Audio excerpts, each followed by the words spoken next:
At my gold-digging granddaughter's wedding, they gave me a name tag that read, "The Absent Old Lady." I smiled, and as the limousine took me home, they received the bill for the entire party. I'm glad to have you here. Follow my story until the end and comment the city you're watching from, so I can see how far my story has reached. The elegant notes of Pachelbel's canon floated through the air as I stepped into the grand ballroom of the Bellamy Hotel. I had spent 3 hours getting ready for Elsie's wedding, my arthritic fingers struggling with each pearl button on my pale blue dress, the one I'd carefully saved for, setting aside a little from my Social Security checks each month. "You'll look beautiful, Eleanor," I had told myself that morning, applying a touch of lipstick and securing my silver hair into a neat bun. At 70, I still took pride in my appearance, especially for important family occasions. My heart fluttered with anticipation. After months of minimal contact, I'd finally be spending time with my family, particularly Elsie, my only granddaughter. The invitation had arrived 6 weeks ago, formal and impersonal, but an invitation nonetheless. I'd responded immediately, hoping this would be a chance to bridge the growing distance between us. The wedding coordinator, a slim young woman with a tight ponytail and even tighter smile, directed me toward the reception desk. "Name?" she asked, barely looking up from her tablet. "Eleanor Walsh," I replied, unable to hide the pride in my voice. "The grandmother of the bride." Her fingers skimmed over the tablet. "Right. Here's your name tag." She slid a small badge across the counter. I picked it up, expecting to see my name elegantly printed. Instead, scrawled in hasty handwriting were the words, "The Absent Old Lady." My fingers trembled as I held the badge. Surely this was a mistake, a terrible error. "Excuse me?" I said, my voice suddenly dry. "There seems to be a problem with my—" "We're quite busy, ma'am," she interrupted, already looking past me to the next guest. "The ceremony starts in 20 minutes. Please find your seat." I clutched the badge, a small piece of paper that somehow weighed heavier than anything I'd carried in years.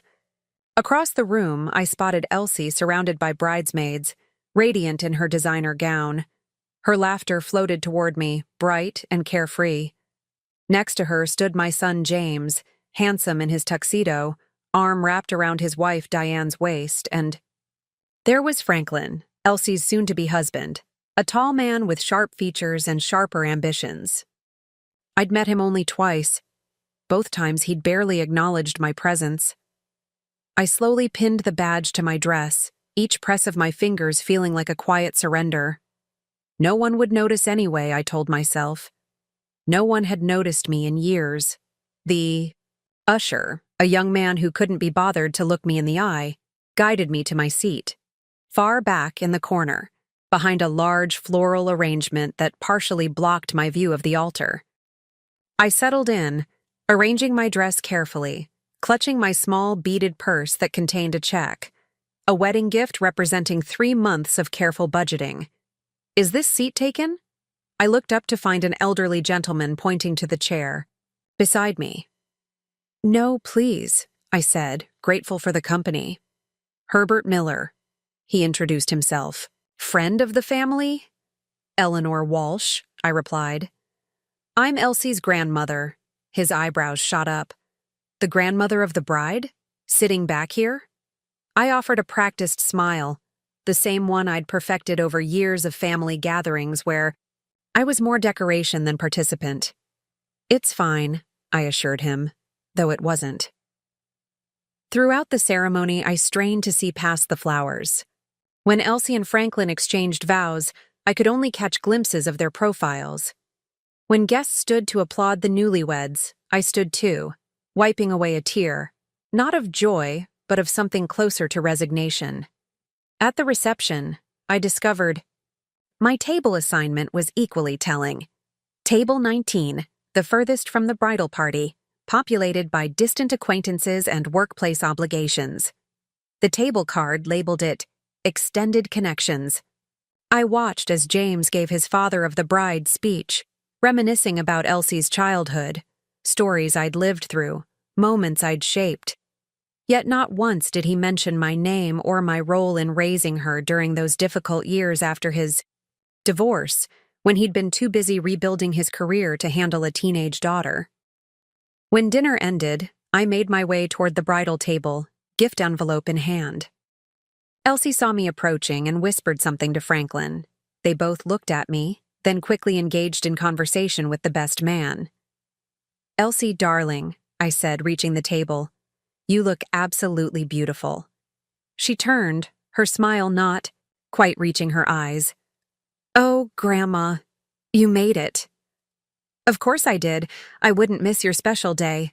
I extended the envelope. "A small gift. You can leave it with the others," she interrupted, gesturing toward a decorated table piled with presents. "We're about to start the dance." She turned away before I could even kiss her cheek. As I placed my envelope among the mountain of expensive-looking gifts, I noticed something that made my blood run cold. On the wedding planner's clipboard, abandoned momentarily on a nearby chair, was a checklist. Under special arrangements, I clearly read, "Eleanor Walsh, isolated seating, minimal interaction as requested by bride's mother."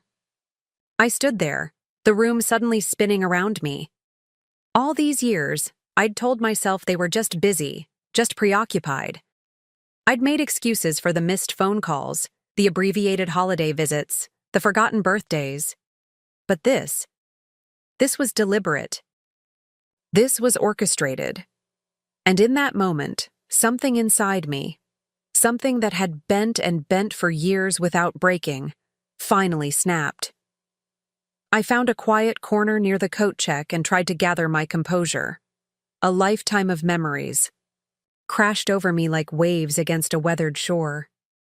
I remembered the day Elsie was born, how I'd rushed to the hospital with a handmade blanket I'd spent months knitting. I remembered the summers she stayed with me when James and Diane were working on their marriage, how she'd sit at my kitchen table, drawing pictures and telling me about her dreams while I baked her favorite chocolate chip cookies. Those early years had been precious. I taught her to read, to garden, to appreciate classical music. I was the one who noticed her artistic talent and bought her first set of watercolors. When she won the school art competition at age 10, it was my shoulder she cried happy tears on. Everything changed when James finally divorced Diane and remarried Sandra 3 years later.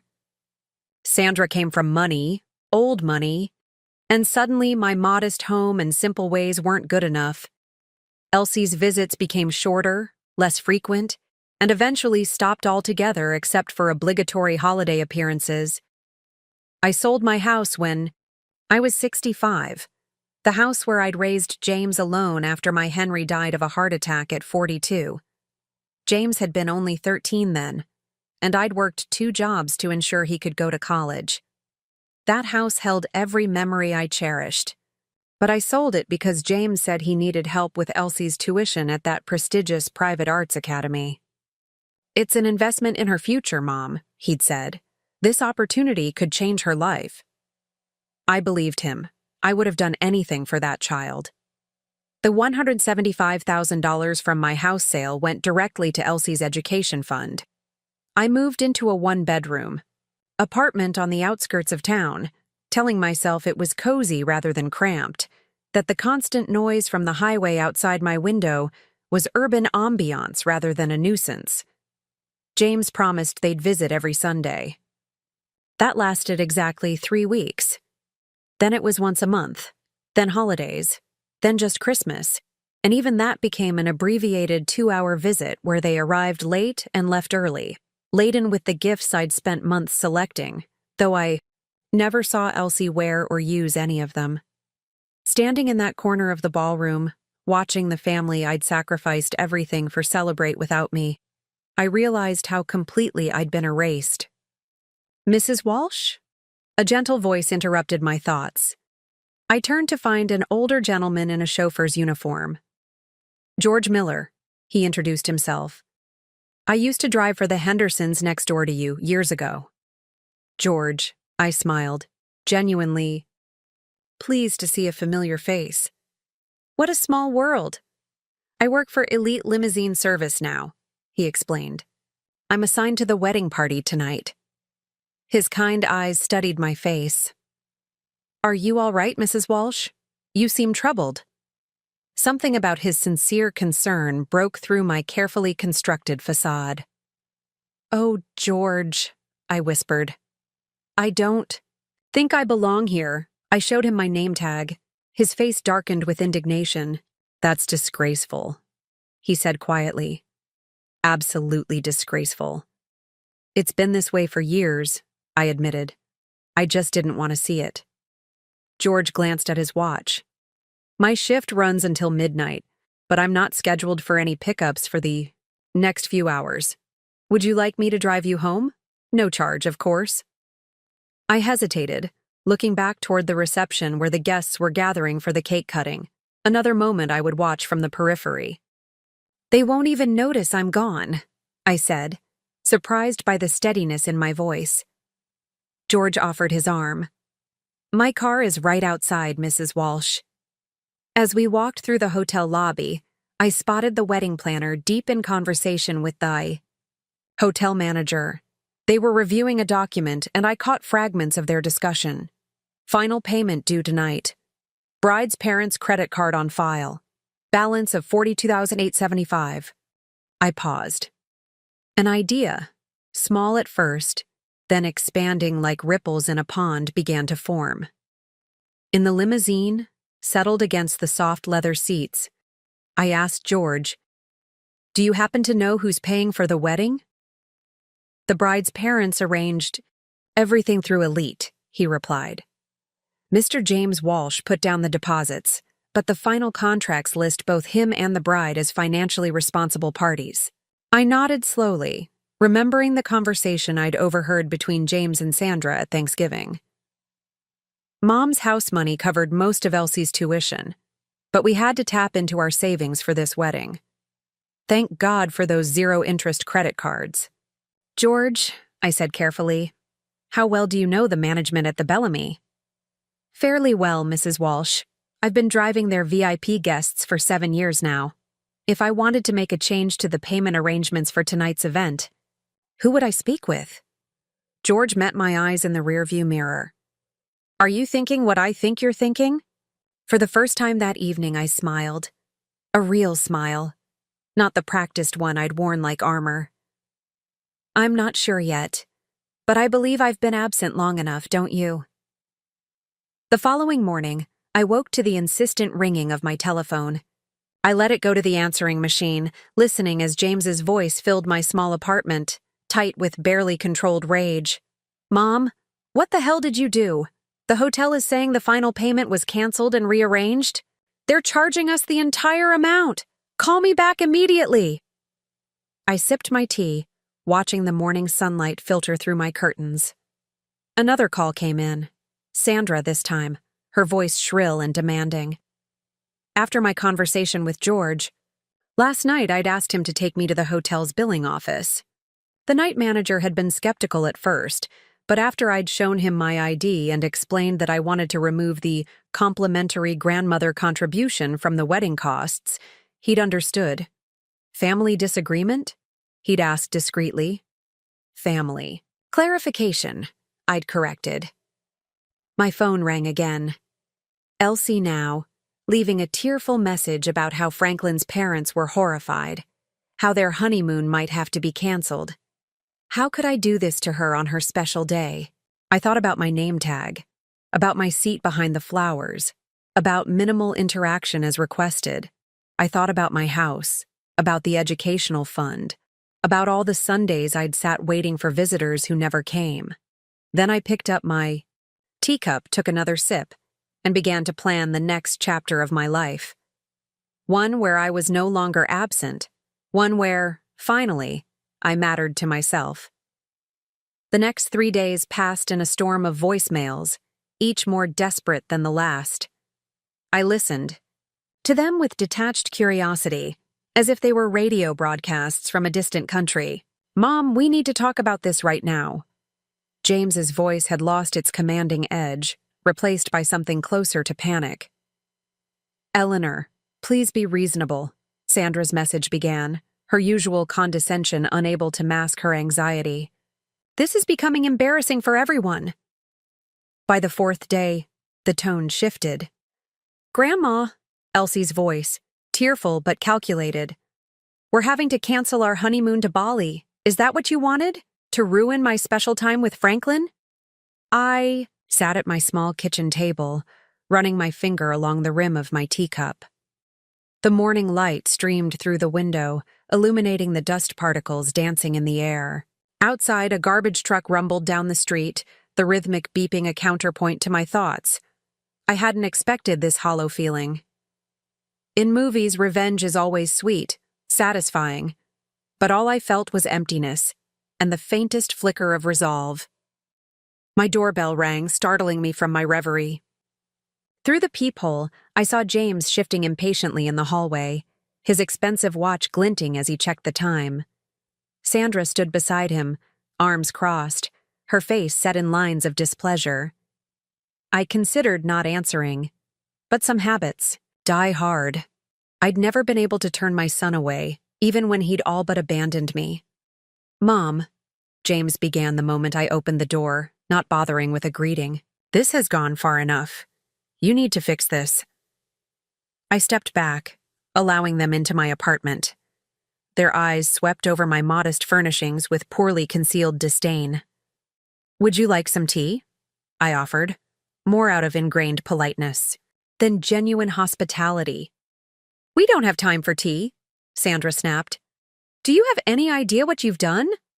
I settled into my armchair, gesturing for them to sit on the sofa. James remained standing, hands thrust into his pockets. I simply clarified the financial arrangements, I said calmly. As the grandmother of the bride, I was expected to contribute. But as the absent old lady, I felt my contribution should be absent as well. James's face flushed. "What are you talking about?" I crossed to the sideboard where my purse still sat from the wedding night.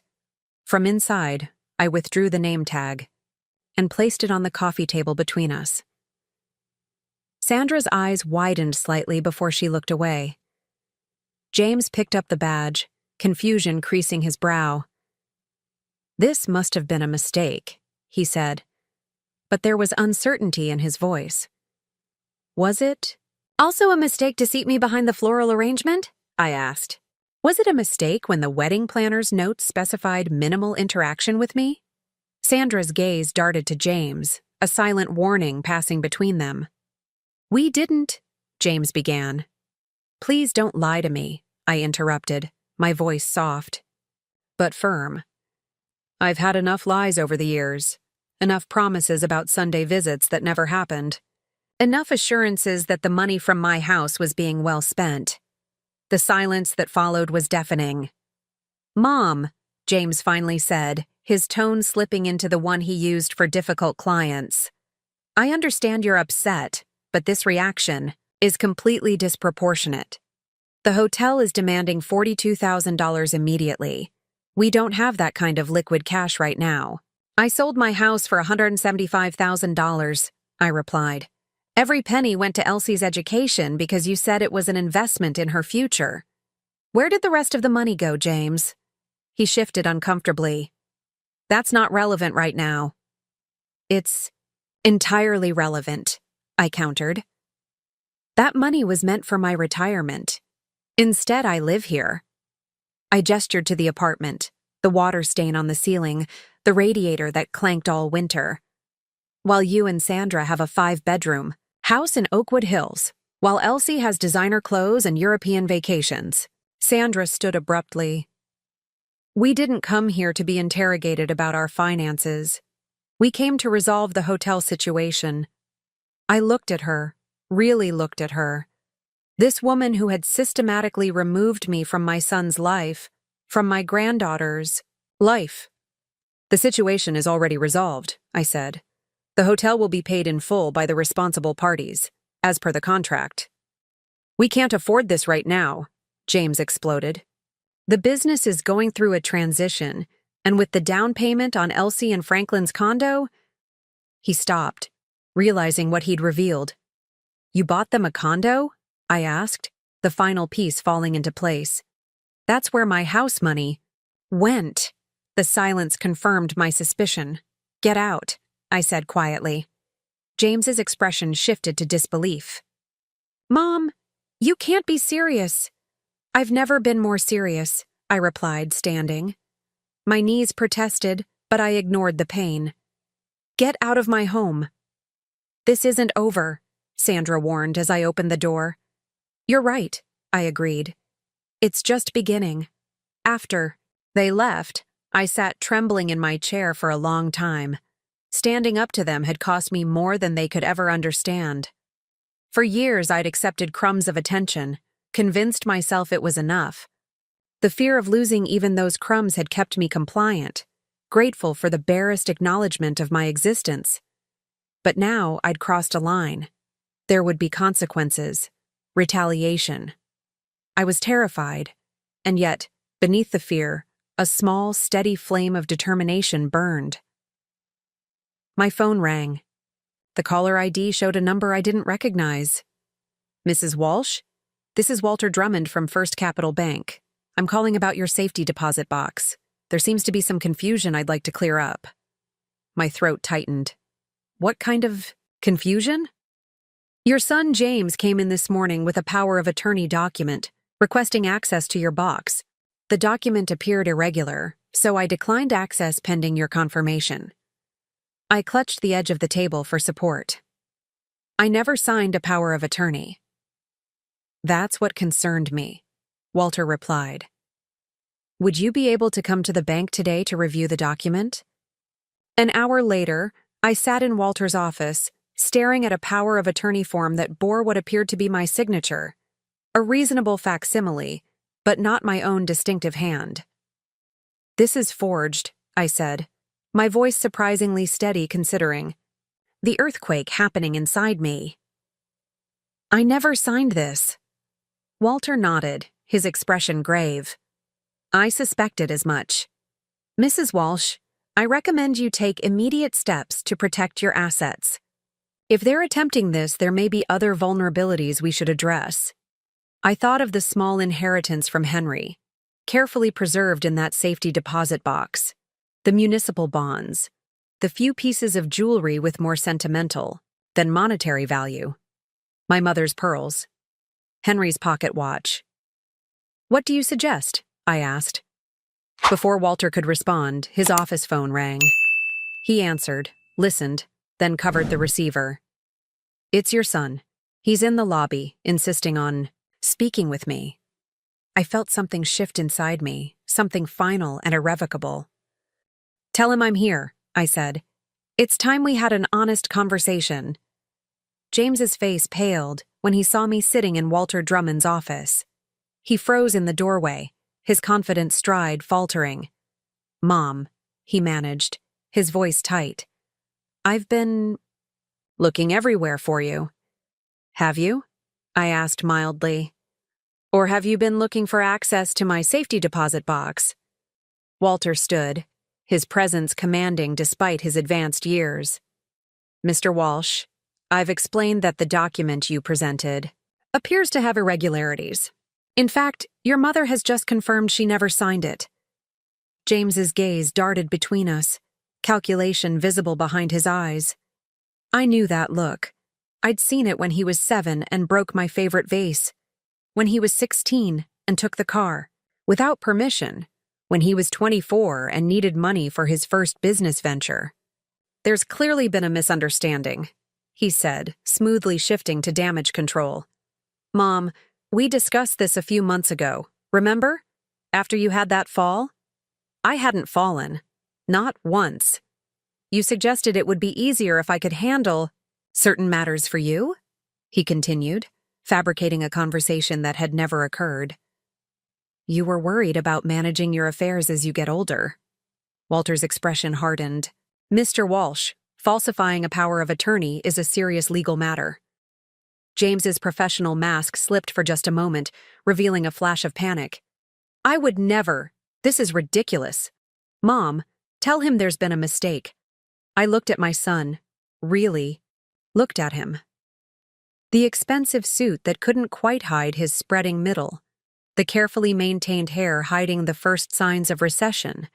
The manicured nails and designer watch. When had he become this person? This stranger who would forge my signature to gain access to my modest assets? The only mistake, I said quietly, was believing you still had any respect for me. James's face flushed. That's not fair. I've always. What? I interrupted. Always remembered my birthday. Always included me in family gatherings. Always been honest about where the money from my house went. The silence that followed was deafening. Mrs. Walsh, Walter said gently, would you like me to call security? I shook my head. No, but I would like to make some changes to my accounts. James took a step forward. Mom, you're overreacting. Let's discuss this at home. My home, I corrected him. My very small home that I live in because I sold my house to help Elsie. Except the money apparently went toward a condo for her and Franklin. Instead, Walter cleared his throat. Mr. Walsh, I need to speak with your mother privately. I'll have to ask you to leave. She's confused, James protested. She's getting on in years and sometimes. I'm 70, not senile, I said sharply. And I've never been clearer about anything in my life. Leave now, James, or Mr. Drummond will call security. After a tense moment, James straightened his jacket and headed for the door. This isn't over, he said, an echo of Sandra's earlier threat. No, I agreed. It isn't. After he left, Walter turned to me with concern. Mrs. Walsh, I strongly recommend we take immediate steps to secure your finances. For the next hour, Walter helped me revoke all existing signatory privileges James might have had on any of my accounts. We changed passwords, security questions, and access protocols. Walter even suggested a small local law firm specializing in elder protection. It might be wise to speak with them, he advised. Given the attempted forgery, there could be other vulnerabilities we haven't identified. I nodded, feeling both empowered and exhausted. Thank you, Walter.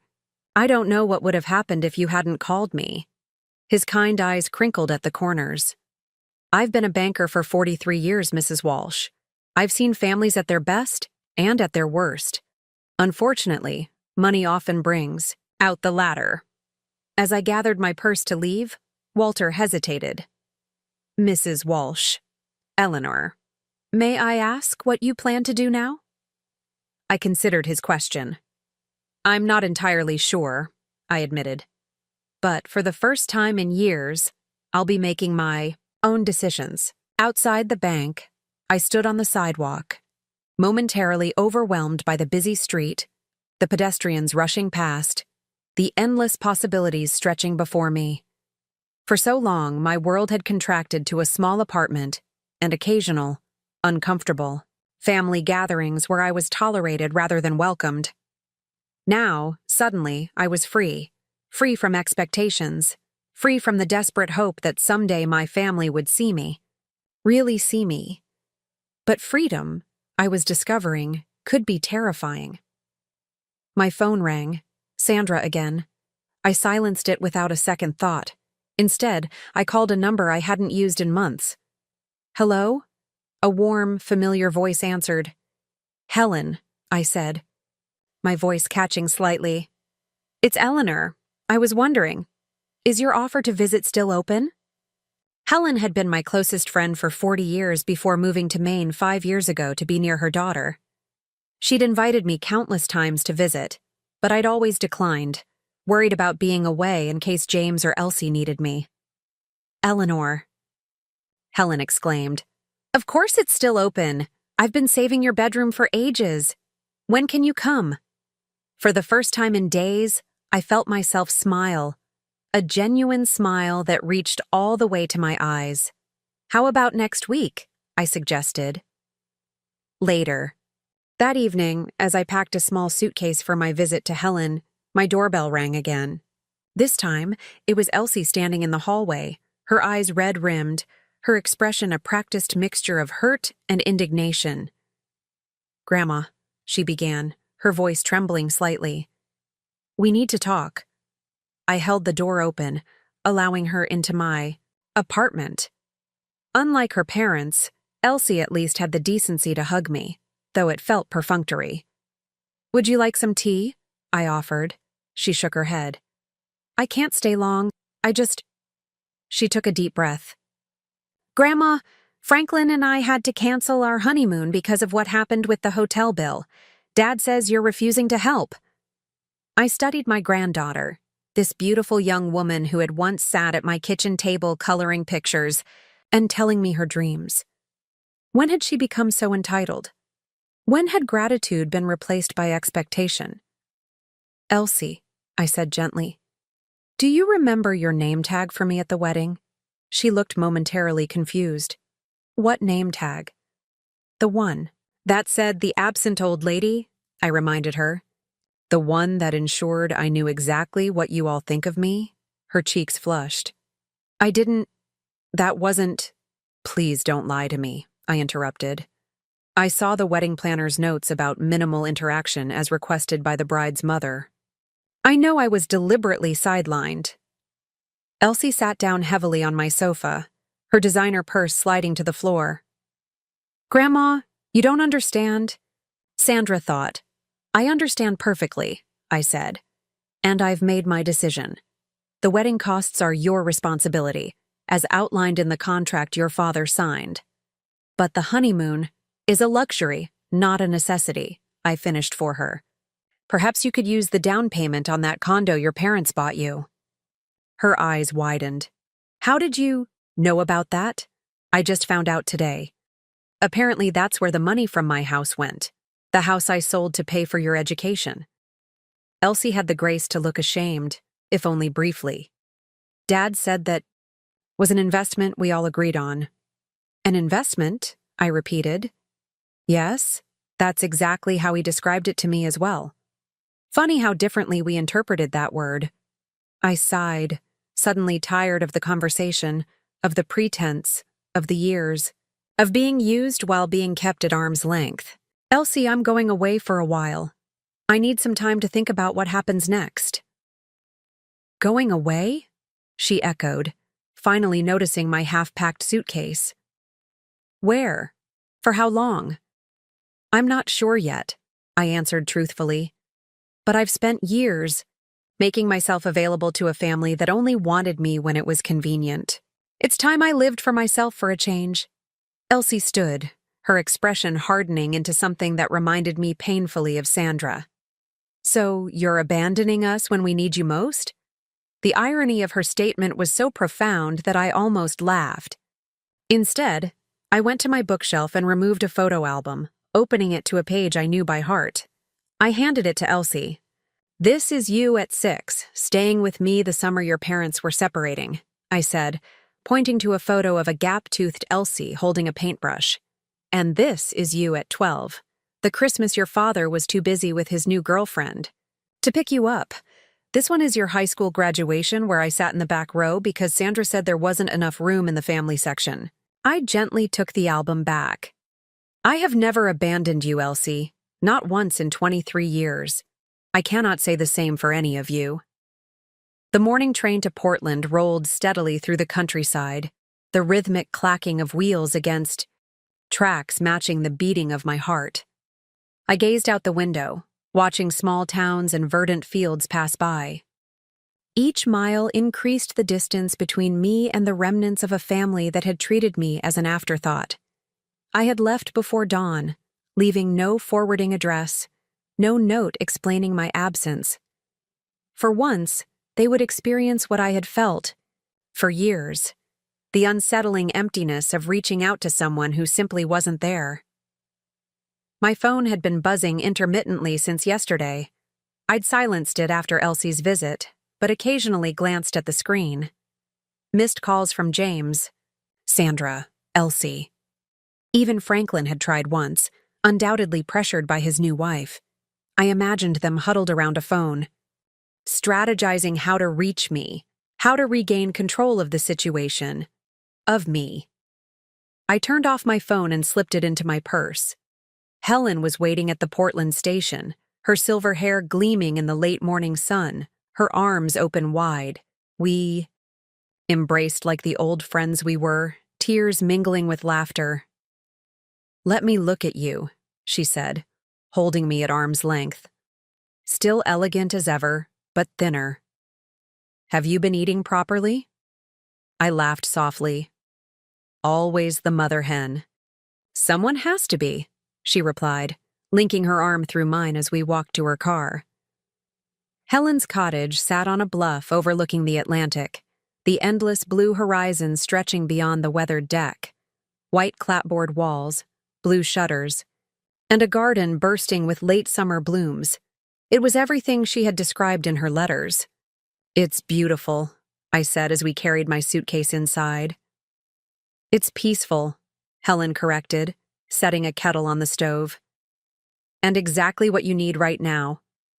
Over tea and homemade scones, I told her everything: the wedding, the name tag, the forged power of attorney, the confrontations.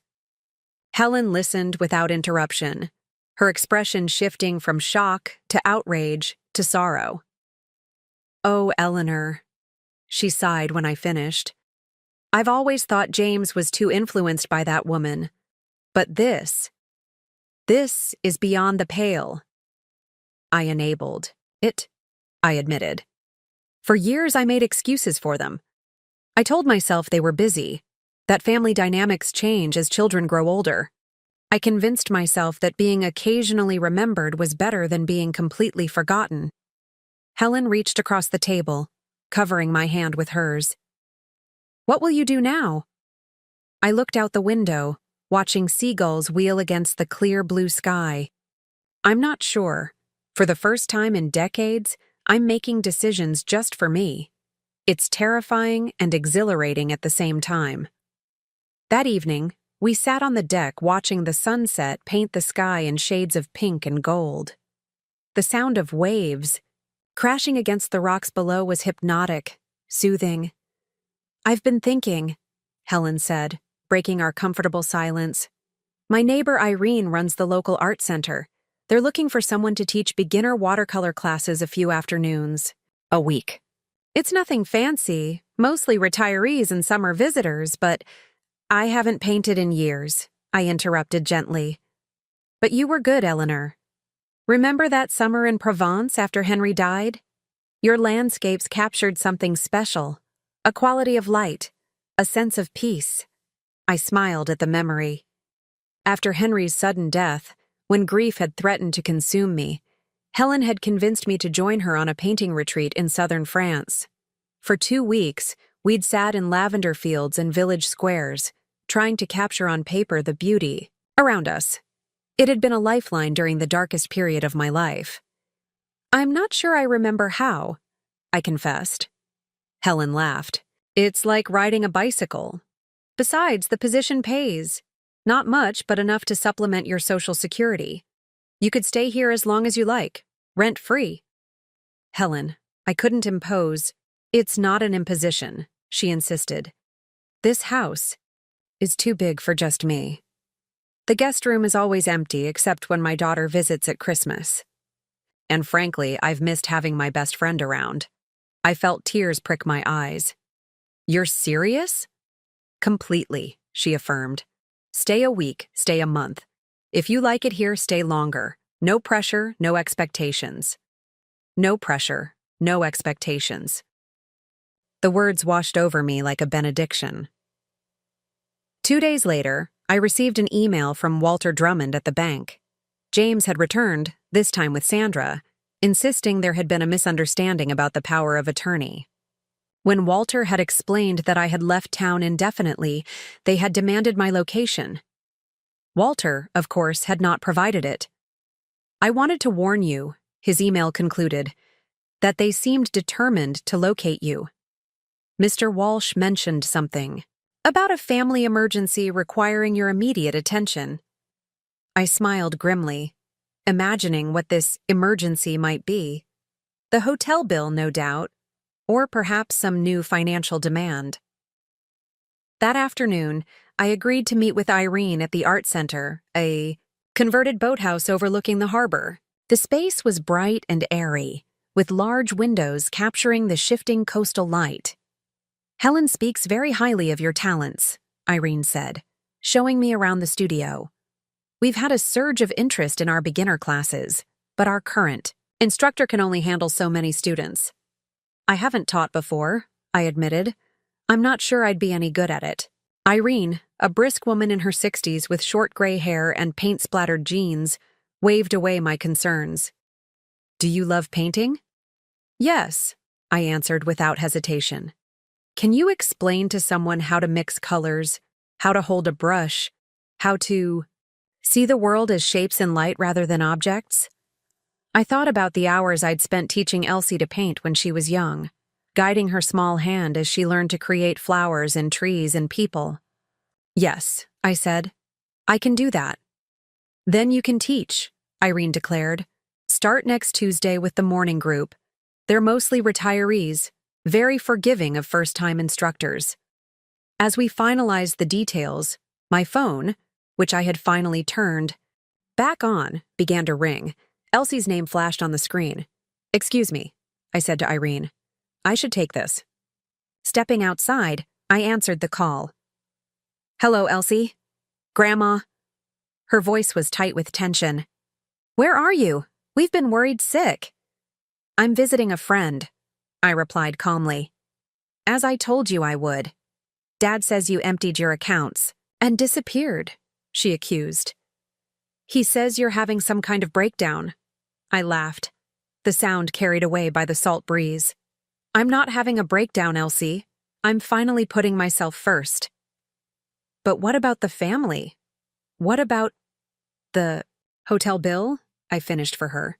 "Or is there another financial emergency I'm supposed to solve?" Her silence confirmed my suspicion. "Elsie," I said gently, "I taught you to paint when you were 6 years old. Do you remember that?" "What does that have to do with anything?" she asked, frustration evident in her voice. "Everything," I replied. "I've just accepted a position teaching watercolor at an art center. I'm going to be staying here for a while." "Where is here?" she demanded. I looked out at the harbor, at the boats bobbing gently in the late afternoon sun, at the seagulls circling overhead. A profound sense of peace settled over me. "Somewhere I'm respected," I answered simply. "Somewhere I belong." Autumn in coastal Maine painted the world in brilliant hues of crimson and gold. 3 months had passed since I'd fled my old life. 3 months of peaceful mornings watching the sun rise over the Atlantic, afternoons teaching eager students the basics of watercolor, and evenings on Helen's deck, sharing wine and memories under star-filled skies. My modest salary from the art center covered my personal expenses, allowing me to preserve my savings. I had opened a new account at a local bank, transferring my funds from the city. Walter had been instrumental in helping me secure my finances, ensuring James could never again attempt to gain access. The calls from my family had grown less frequent as weeks passed. James had left increasingly angry voicemails, his frustration evident in every clipped word. Sandra had tried a different approach, leaving saccharine messages about how much everyone missed me, how Elsie was suffering without her grandmother's guidance. Only Elsie's calls held any note of genuine concern, though even those were tinged with self-interest. I'd answered only a few, keeping the conversations brief and vague about my whereabouts. Each call had ended the same way, with inquiries about when I'd come to my senses and return home to help with the outstanding wedding costs.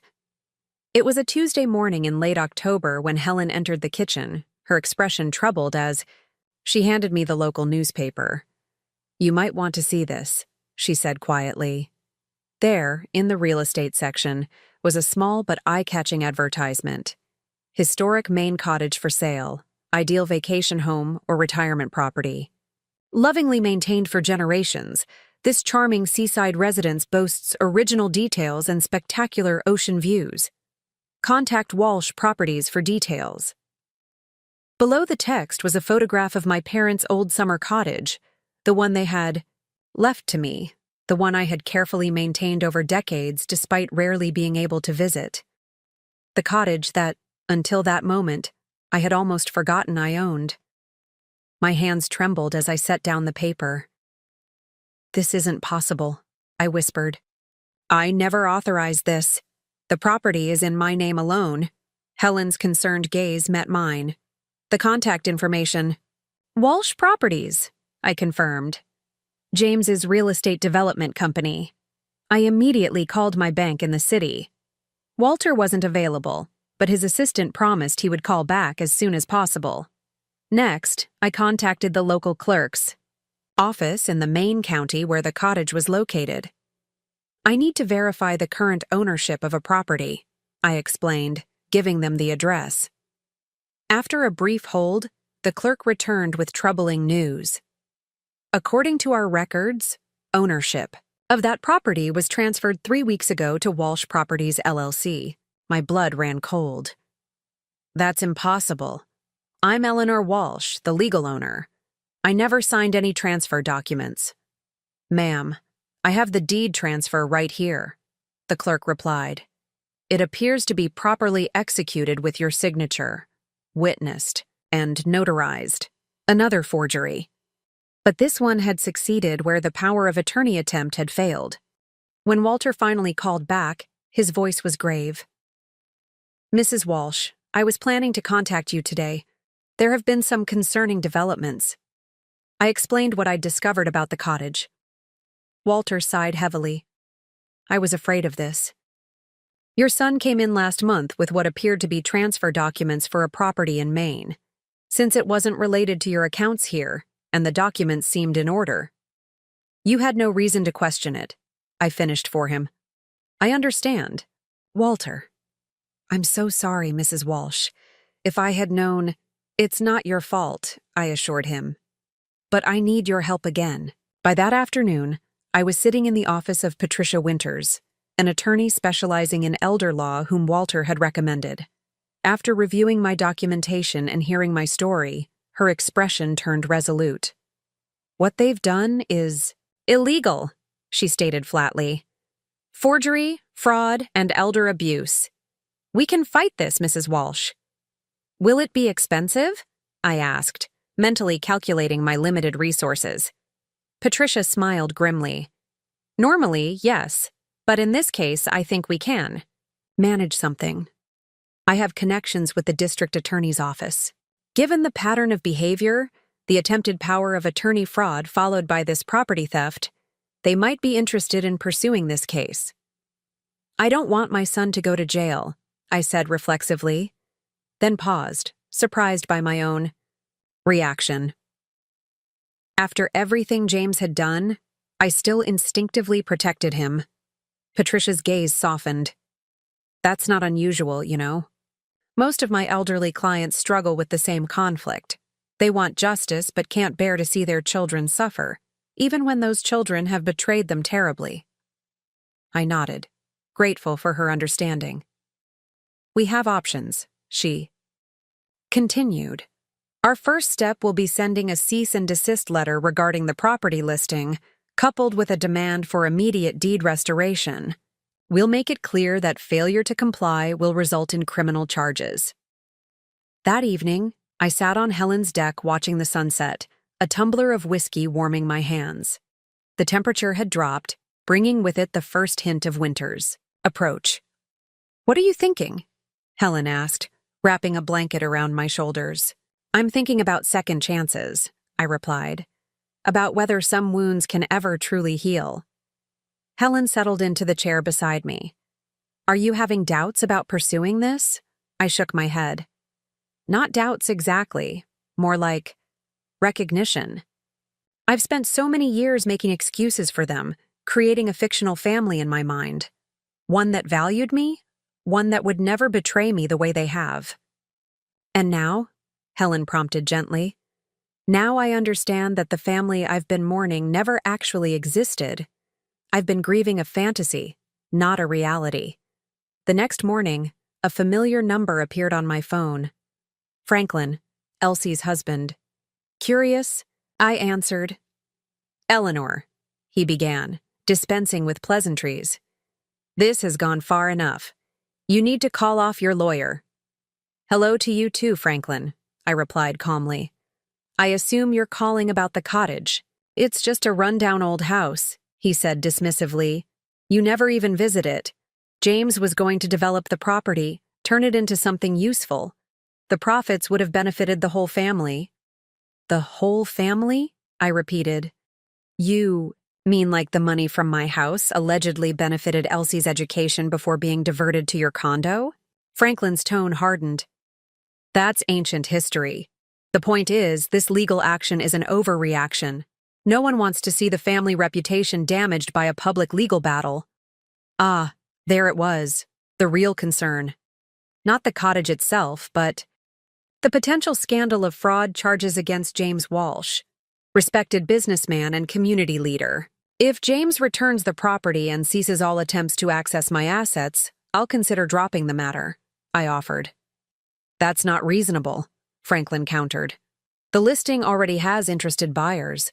Contracts are being prepared. There's money invested in this project. Money invested in property stolen from me, I corrected him. My answer is final, Franklin. Return what belongs to me or face the consequences. After hanging up, I felt an unfamiliar sensation bubbling up from my chest. Something between laughter and exhilaration. For 70 years, I had been the peacemaker, the one who compromised, the one who sacrificed to maintain family harmony. No more. Patricia's strategy worked faster than either of us anticipated. Within 48 hours of her legal notice being delivered, the property listing disappeared. 3 days later, her office received paperwork reversing the fraudulent transfer, returning the cottage to my name. They blinked, Patricia informed me triumphantly. They knew they couldn't win this one. I should have felt relieved, victorious even. Instead, I felt hollow. The cottage was mine again. But at what cost? The final illusion that my family might someday change, that they might someday truly see me. That was gone forever. That evening, I called Elsie one last time. Grandma, she answered, her voice carefully neutral. Are you finally coming home? No, Elsie, I replied gently. I'm calling to say goodbye. There was a pause, then a sharp intake of breath. What do you mean, goodbye? I mean that after 70 years of giving everything I had, my home, my savings, my time, my love, and receiving so little in return, I'm finally choosing myself. Because of the cottage? She asked, a note of disbelief in her voice. We've apologized for that. Dad made a mistake. It wasn't a mistake, I interrupted. It was a deliberate attempt to steal my property, just like the forged power of attorney was a deliberate attempt to steal my savings. Grandma, please. I've made my decision, Elsie. I've instructed my attorney to update my will. The cottage, my savings, everything I own will go to the local art center here in Maine.